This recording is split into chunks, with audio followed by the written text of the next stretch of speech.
ഞാൻ സജീന ബഷീർ, ഈ പ്രോഗ്രാമിന്റെ അവതാരക.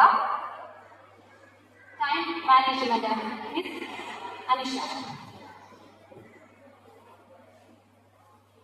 നമ്മുടെ ബഹുമാന്യനായ സീനിയർ പ്രിൻസിപ്പൽ മനോജ് സർ, ആദരണീയായ പ്രിൻസിപ്പൽ ജാസ്മിൻ മാം, ഇന്നത്തെ പരിപാടിയെ വിലയിരുത്താൻ എത്തിയ വിധികർത്താക്കൾ, ഈ പരിപാടിയെ മത്സരമാണ്.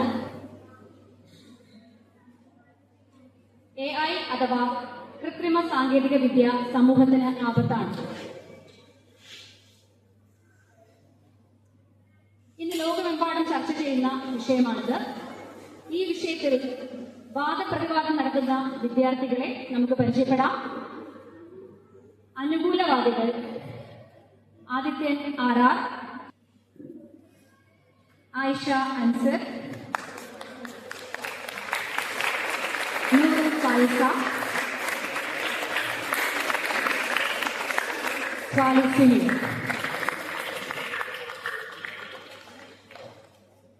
പ്രതികൂലവാദികൾ: ആത്മ ശ്രീകൃഷ്ണ, തീർത്ഥ വിയൽ, വസുദേവ് ഹരീഷ്.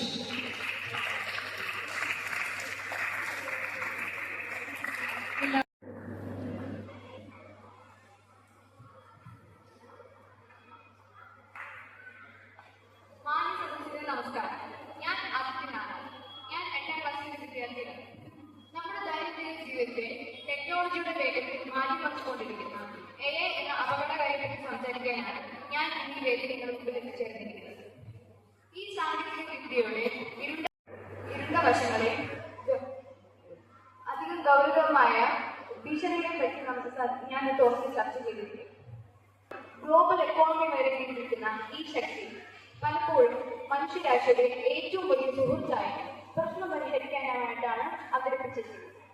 എന്നാൽ ഞാൻ ഒരു വ്യത്യസ്തമായ യാഥാർത്ഥ്യത്തെ പറ്റിയാണ് നിങ്ങളുടെ മുമ്പിൽ ശ്രദ്ധിക്കാൻ ഞാൻ ആവശ്യപ്പെടുന്നത്. നമ്മുടെ ജീവിതത്തിലെ ഓരോ നിർണായകമായ ഡിസിഷൻസ് എടുക്കാനുള്ള അധികാരം ഇപ്പോൾ അൽഗോരിതംസിന് കൈമാറിക്കൊണ്ടിരിക്കുകയാണ്. ഇപ്പോൾ ഉദാഹരണമായി പറയുകയാണെങ്കിൽ ഈ സ്കൂളിൽ എത്രയോ കുട്ടികൾ AI ഡീപ്ഫേക്ക് ഉപയോഗിച്ച് ഒരു വ്യാജ ബെറ്റിംഗ് ആപ്പിന്റെ ഒരു അഡ്വർടൈസ്മെന്റ് സോഷ്യൽ മീഡിയയിൽ മുഴുവനായി കുറച്ച് തട്ടിപ്പുകാർ പ്രചാരിക്കുകയാണ്. അതുപോലെ തന്നെ Telangana chief minister quantum AI എന്ന് പറയുന്ന ഫേക്ക് വെബ്സൈറ്റിൽ പ്രൊമോട്ട് ചെയ്യുന്ന ഒരു വീഡിയോയിൽ അത് ഉൾപ്പെടുത്തിയിട്ടുണ്ട്. ഇതിൽ നിന്ന് നമുക്ക് എല്ലാവർക്കും എന്റെ വിനീതമായ നമസ്കാരം. എന്റെ പേര് ആത്മശ്രീകൃഷ്ണ. ഞാനൊരു 8ാം ക്ലാസ് വിദ്യാർത്ഥിയാണ്. ഇന്ന് ഞാൻ സംസാരിക്കാൻ പോകുന്നത് AI കുറിച്ചാണ്. AI സമൂഹത്തിന് ആപത്തല്ല, മറിച്ച് നേട്ടമാണ്. AI വെച്ച് എത്ര അപകടങ്ങളുണ്ടോ അതിലേറെ ഇരട്ടി നല്ല നമുക്ക് സാധിക്കാം. AI തൊഴിൽ മേഖലകൾ മാത്രമല്ല, എല്ലാ മേഖലകളിലും AI കൈകൾ നിന്നുണ്ട്.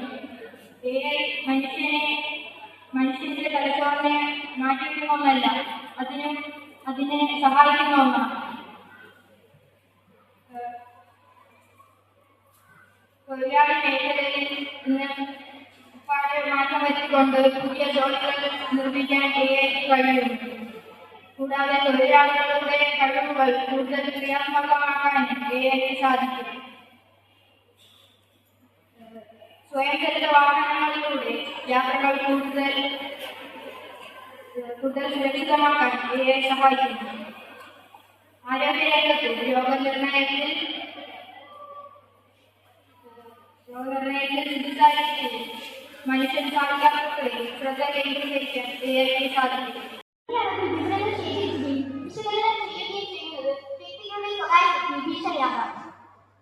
പിന്നെ ഈ അതിവേഗം വികസിച്ചുകൊണ്ടിരിക്കുന്ന കൃത്രിമ സാങ്കേതിക വിദ്യയെ ഫലപ്രദമായി നിയന്ത്രിക്കാനും ധാർമ്മികമായ ചട്ടക്കൂടുകൾ സ്ഥാപിക്കാൻ കഴിയാതെ വരുന്നത് സമൂഹത്തിന് ആപത്തുണ്ടാകാം. എന്റെ പേര് മുഹമ്മദ്. ഞാൻ 7ാം ക്ലാസ് പഠിക്കുന്നു. AI കുറിച്ചുള്ള നല്ല കാര്യങ്ങളെക്കുറിച്ചാണ് ഞാൻ ഇവിടെ പറയാൻ പോകുന്നത്. അതിൽ ഒരു ഉദാഹരണമാണ് അവൈലബിലിറ്റി ഇൻ 24/7. നമ്മൾ ഏത് പാർട്ടിയിലാണെങ്കിലും നമുക്കൊരു ഡൗട്ട് വന്നാൽ നമ്മൾ AI എടുക്കുന്നെങ്കിൽ അത് നമുക്ക് കൃത്യമായി അവർ ഉത്തരം തരും. അതിലേക്ക് നമ്മൾ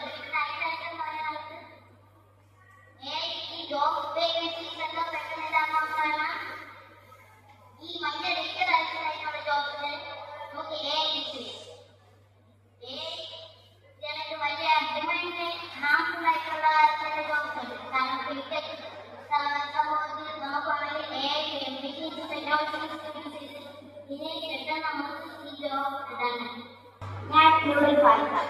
ഇന്ന് ഞാനിവിടെ വന്നിരിക്കുന്നത് AI അഥവാ കൃത്രിമ സാങ്കേതിക വിദ്യ എന്ന വിഷയത്തിലെ ദോഷങ്ങളെ കുറിച്ച് സംസാരിക്കാനാണ്.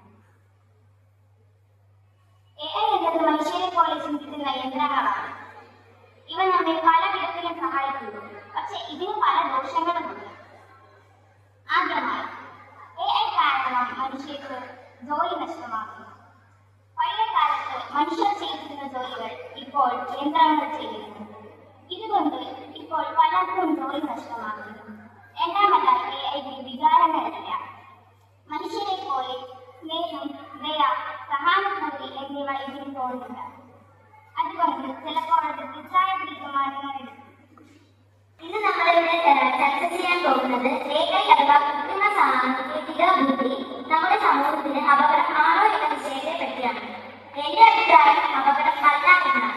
കാരണം ഇന്നത്തെ നമ്മുടെ മനുഷ്യ ജീവിതത്തെ മുന്നോട്ട് നയിക്കുന്ന ഒരു മഹത്തായ ഉപകരണം തന്നെയാണ് AI. ഇപ്പോൾ പ്രവേശിച്ചിരിക്കുന്ന മേഖലകൾ എന്ന് പറയുമ്പോൾ ആരോഗ്യ മേഖലകൾ, വിദ്യാഭ്യാസ മേഖലകൾ, കാർഷിക മേഖലകൾ തുടങ്ങിയ എല്ലാ മനുഷ്യ ജീവിതത്തിന്റെ മേഖലകളിലും ഇപ്പോൾ AI ഉണ്ട്. അതേപോലെ തന്നെ എന്റെ പ്രിയ സുഹൃത്തായ നൂറിൽ പൈസ നേരത്തെ പറഞ്ഞിരുന്നു, AI ജോലി നഷ്ടപ്പെടുത്തുന്നുണ്ട്. AI ഒരിക്കലും ജോലി നഷ്ടപ്പെടുത്തുന്നില്ല. കാരണം അത് മാത്രം താൽക്കാലികമായി മാത്രമാണ് AI അഭിനയിക്കുന്നത്. ഇപ്പോൾ ഓരോ യൂണിവേഴ്സിറ്റീസിലും നമ്മൾ ഈ AI ഉപയോഗിച്ചാണ് അവർ ഓരോ പ്രോജക്റ്റുകളും ചെയ്യുന്നത്. അതുകൊണ്ട് തന്നെ ഓരോ ജോലികൾക്കും താൽക്കാലികമായി മാത്രമാണ് ആൾക്കാരെ കുറയ്ക്കുന്നത്. വേറെ ഒന്നും AI ഇപ്പോൾ നടക്കുന്നില്ല. അത് മാത്രമല്ല, ഇപ്പോൾ വിദ്യാഭ്യാസ മേഖലയിൽ തന്നെ AI കുട്ടികൾ എന്തെല്ലാം ചോദിക്കുമോ അതിനെല്ലാം അവരും പറയുന്നുണ്ട്. വിദ്യാഭ്യാസത്തിന് ഏറ്റവും കൂടുതൽ മുടക്കുന്നതും AI ആണെന്ന് പറയുന്നു. കുട്ടികൾക്ക് വേണമെങ്കിൽ അവരുടെ ഡൗട്ട് മാത്രം ചോദിച്ചു തിരുത്താനുള്ളതും AI അതിൽ ആവശ്യപ്പെടുന്നുണ്ട്. ആരോഗ്യ മേഖലകളിൽ ശസ്ത്രക്രിയ തുടങ്ങിയ എല്ലാവിധ നേട്ടങ്ങളും നേടിയാണ് AI വിദ്യാഭ്യാസ മേഖലയിലോട്ടും കടന്നത്. വിദ്യാഭ്യാസ മേഖലയിൽ കടന്നതിന് ശേഷമാണ് നമ്മുടെ ഓരോ മനുഷ്യ ജീവിതത്തിന്റെ മേഖലയിലോട്ടും ഇപ്പോൾ AI സഞ്ചരിച്ചുകൊണ്ടിരിക്കുന്നത്. അതുകൊണ്ട് തന്നെ എനിക്കിപ്പോൾ നിങ്ങളുടെ പറയാനുള്ളത് AI ഒരിക്കലും ആപത്തല്ല. നമ്മൾ AI ദുഷ്പ്രവർത്തികൾ ചെയ്ത് ഉപയോഗിക്കുമ്പോൾ മാത്രമാണ് അത് നമുക്ക് നേരിട്ടിരിക്കുന്നത്. അതുവരെ അതും നമ്മളെ തമ്മിൽ കൂട്ടുകാരെ പോലെയാണ് പോകേണ്ടത്. നന്ദി, നമസ്കാരം. ഇന്ന് ഞാനിവിടെ അവതരിക്കാൻ പോകുന്നത് AI നമ്മുടെ ജീവിതത്തിൽ വലിയ ആപത്താണ്.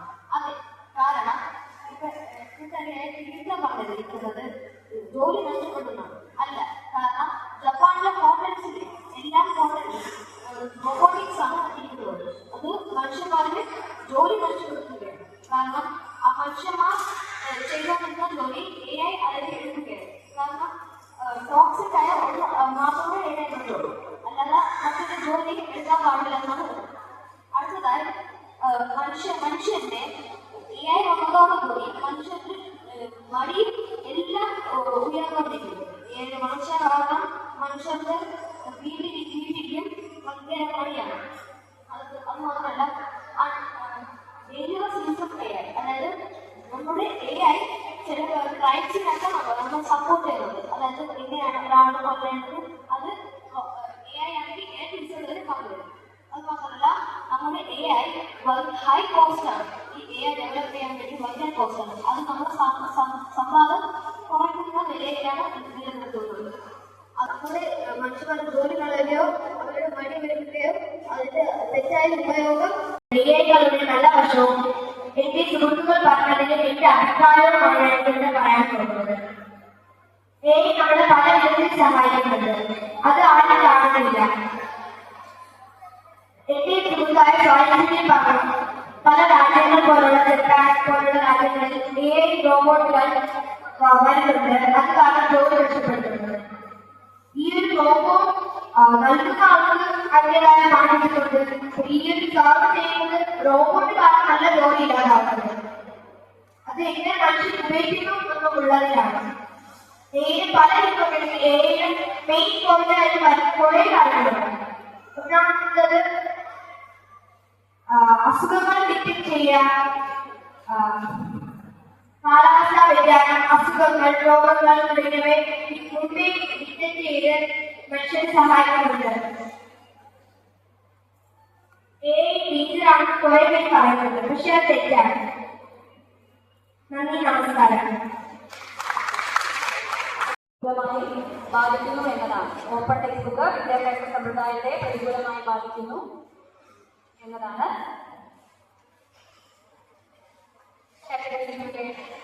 അനുകൂലം സംസാരിക്കാനായി നമ്മുടെ മുന്നിലേക്ക് എത്തുന്നത് ആബിദ് മുഹമ്മദ്, ഫാത്തിമ,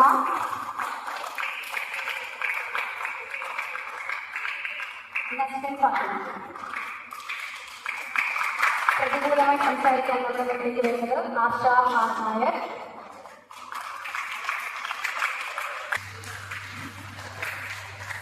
ആഷ്ന ഷുക്കൂർ.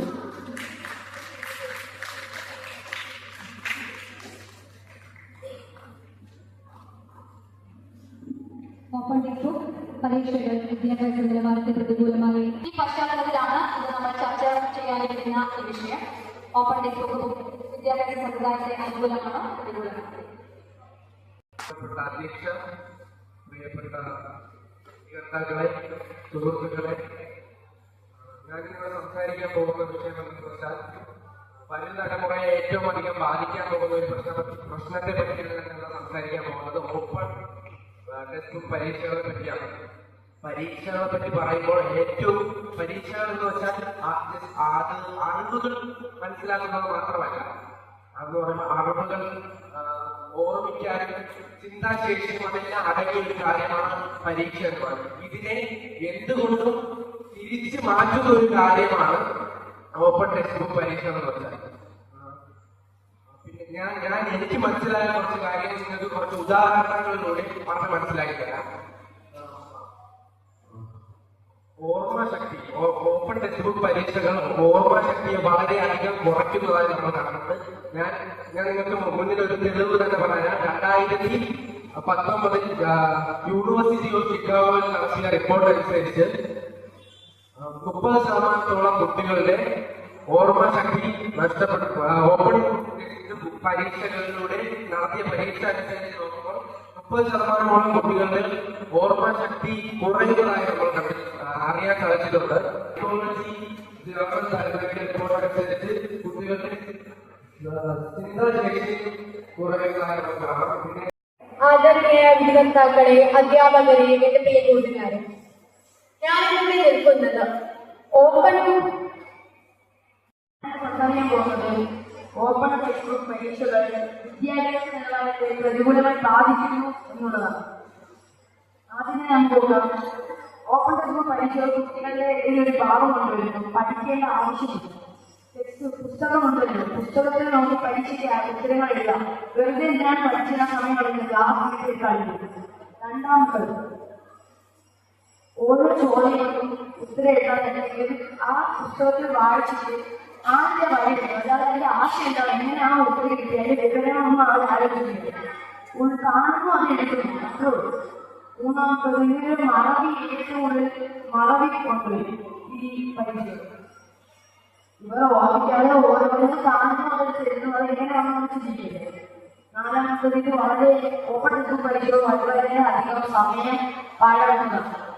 ഉത്തരങ്ങൾ കണ്ടെത്താൻ വേണ്ടി തന്നെ നമ്മൾ കുറേ സമയം അതിൽ ചെലവഴിക്കും. ആദരണീയ അധ്യക്ഷ, ബഹുമാനപ്പെട്ട വിധികർത്താക്കളെ, സഹപാഠികളെ, അധ്യാപകരെ, പ്രിയ പ്രേക്ഷകരെ, എന്റെ പേര് അഭില്യ. ഞാൻ +1 പഠിക്കുന്നു. ഇന്ന് നമ്മൾ ചർച്ച ചെയ്യാൻ പോകുന്ന വിഷയം ഓപ്പൺ ടെക്സ്റ്റ് ബുക്ക് പരീക്ഷകൾ വിദ്യാഭ്യാസ നിലവാരത്തെ പ്രതികൂലമായി എന്നതാണ്.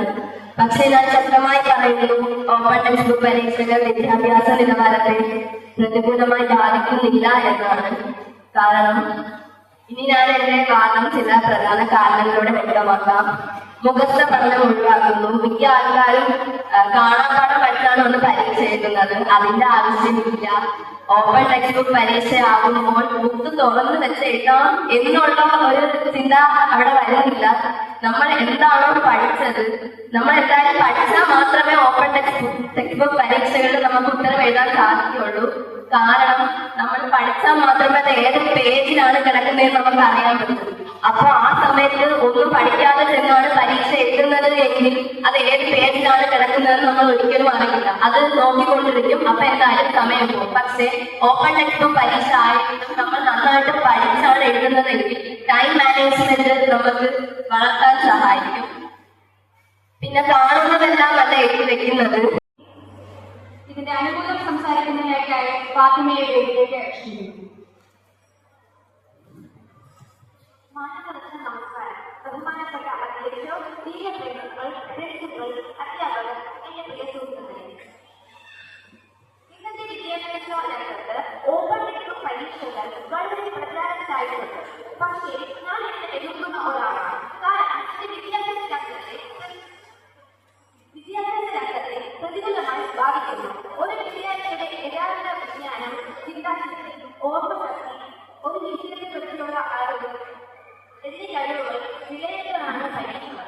എന്നാൽ ഓപ്പൺ ടെക്സ്റ്റ് ബുക്ക് പരീക്ഷകളിൽ ഒരു ചോദ്യത്തിന് ഉത്തരം എങ്ങനെയെങ്കിലും ആ പുസ്തകത്തിൽ നോക്കി എഴുതിയിരിക്കാനാണ് നമ്മൾ ശ്രമിക്കുന്നത്. അത് മാത്രമല്ല, ഇത്തരം പരീക്ഷകൾ ഒരു വിദ്യാർത്ഥിയുടെ പരീക്ഷകൾ വിദ്യാഭ്യാസ നിലവാരം പ്രതികൂലമായി ബാധിക്കുന്നു എന്ന വിഷയത്തെ എതിർത്ത് സംസാരിക്കാനാണ് വേണ്ടിയിരിക്കുന്നത്. ഓപ്പൺ ടെക്സ്റ്റ് ബുക്ക് പരീക്ഷകൾ വിദ്യാഭ്യാസ നിലവാരത്തെ പ്രതികൂലമായി ബാധിക്കുന്നില്ല. അത് വിദ്യാഭ്യാസത്തെ കൂടുതൽ അർത്ഥപൂർണ്ണമാക്കുകയാണ്. ഇന്നത്തെ ലോകത്ത് നാം ഉപയോഗിക്കുന്ന ആർട്ടിഫിഷ്യൽ ഇന്റലിജൻസും ഗൂഗിളിന്റെ സഹായത്തോടു കൂടി അറിവ് ഒറ്റ ക്ലിക്കിൽ ലഭ്യമാകുമ്പോൾ കുട്ടികളോട് പുസ്തകം മണ്ണം കാണാതെ പഠിച്ച് പരീക്ഷ എഴുതാൻ പറയുന്നതിൽ യുക്തിയില്ലല്ലോ. ഓപ്പൺ ടെക്സ്റ്റ് ബുക്ക് പരീക്ഷകൾ വിദ്യാർത്ഥികളെ മനസ്സിലാക്കി മറക്കാതെ പഠിക്കാൻ സഹായിക്കുന്നു. അതുപോലെ തന്നെ ഓപ്പൺ ടെക്സ്റ്റ് ബുക്ക് പരീക്ഷകൾ വിദ്യാർത്ഥികളെ ബുക്ക് അതുപോലെ തന്നെ പകർത്തിയെഴുതുന്ന ഒരു തരം പരീക്ഷയല്ല ഓപ്പൺ ടെക്സ്റ്റ് പരീക്ഷകൾ. അത് ആ ആശയം മനസ്സിലാക്കി സ്വയം ചിന്തിച്ച് സ്വയമായിട്ട് എഴുതേണ്ട ഒരു പരീക്ഷയാണ്. അതുപോലെ തന്നെ ഓപ്പൺ ടെക്സ്റ്റ് പരീക്ഷകളിൽ എന്തുകൊണ്ടാണ് അങ്ങനത്തെ ചോദ്യങ്ങളൊന്നും അവർ ചോദിക്കുന്നത്. എന്തുകൊണ്ടാണ് എന്ന് ചോദിച്ചാൽ പുസ്തകത്തിൽ കിടക്കുന്നത് അതുപോലെ തന്നെ പകർത്തി എഴുതാൻ പറ്റുന്നത് പോലെ ആയിരിക്കും. പക്ഷേ ഓപ്പൺ ടെക്സ്റ്റ് പരീക്ഷകളിൽ ഈ രീതിയല്ല. ഹാർഡ്വേർഡ്, ഓക്സ്ഫോർഡ് പോലുള്ള ലോക പ്രസിദ്ധ സർവകലാശാലകളിൽ നിന്ന് ഈ പരീക്ഷയാണ് അവർ മുന്നോട്ട് വെക്കുന്നത്. എന്ന് പറഞ്ഞാൽ അവിടുത്തെ വിദ്യാഭ്യാസത്തിന്റെ നിലവാരം കുറയുന്നുണ്ടോ? ഇല്ല. ലോകത്തെ എവിടെക്കാലം മുന്നേറുന്ന ബോധമുള്ള ആഴമുള്ള വിദ്യാഭ്യാസമാണ് അവർ കൊടുക്കുന്നത്.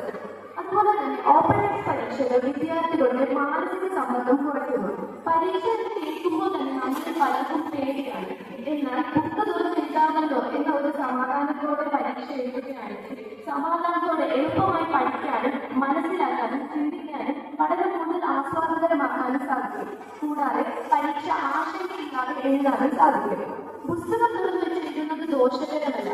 നമ്മൾ പുസ്തകം തുറന്നു വെക്കണം എന്നുള്ളത് കൊണ്ടും ഓപ്പൺ ബുക്ക് പരീക്ഷകൾ കൊണ്ടും കാണാപാഠം പരീക്ഷ ലോക പ്രശസ്ത സർവകലാശാലകളെല്ലാം ഇതിനുള്ള സംവിധാനമാണ് ഉപയോഗിക്കുന്നതെന്ന്, അതുപോലെ തന്നെ അറിവ് വിലയിരുത്താനാണ് പരീക്ഷ, ഓർമ്മ വിലയിരുത്താനല്ല പരീക്ഷ നടത്തേണ്ടത് എന്നാണ് മാഷ്ടി നമ്മളുമായി പങ്കുവച്ചത്.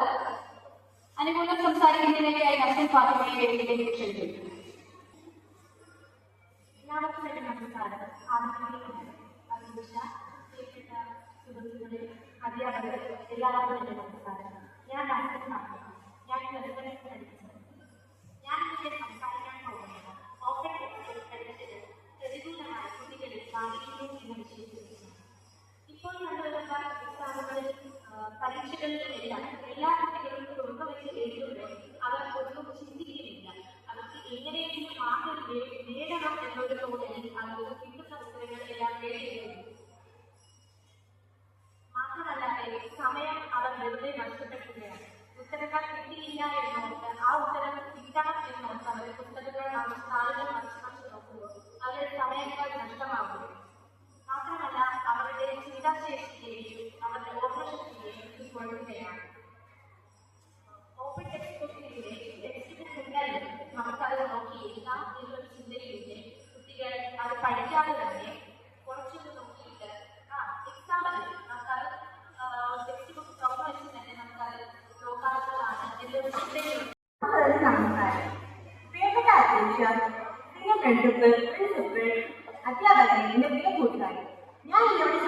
പോകുന്നത് ഓപ്പൺ ടെക്സ്റ്റ് പരീക്ഷകൾ വിദ്യാഭ്യാസ നിലവാരത്തെ പ്രതികൂലമായി ബാധിക്കുന്ന വിഷയത്തെക്കുറിച്ചാണ്. എന്നാൽ ഞാൻ കുറച്ച് മനസ്സിലൂടെ പറയട്ടെ. ഓപ്പൺ ടെക്സ്റ്റ് പരീക്ഷകൾ വിദ്യാഭ്യാസ നിലവാരത്തെ പ്രതികൂലമായി ബാധിക്കുന്നില്ല, പകരം അത് ഉയർത്തിക്കാട്ടുകയാണ് ചെയ്യുന്നത്. ആദ്യം തന്നെ നാം അറിഞ്ഞിരിക്കേണ്ട ഒരു സത്യമാണ്, വിദ്യാഭ്യാസം എന്ന് പറയുന്നത് പുസ്തകങ്ങൾ മനഃപ്പാഠമാക്കുന്നതല്ല, മറിച്ച് ചിന്തിക്കാനും മനസ്സിലാക്കാനും പ്രയോഗിക്കുന്നത് പഠിക്കുന്ന ഒരു പാഠമാണ്.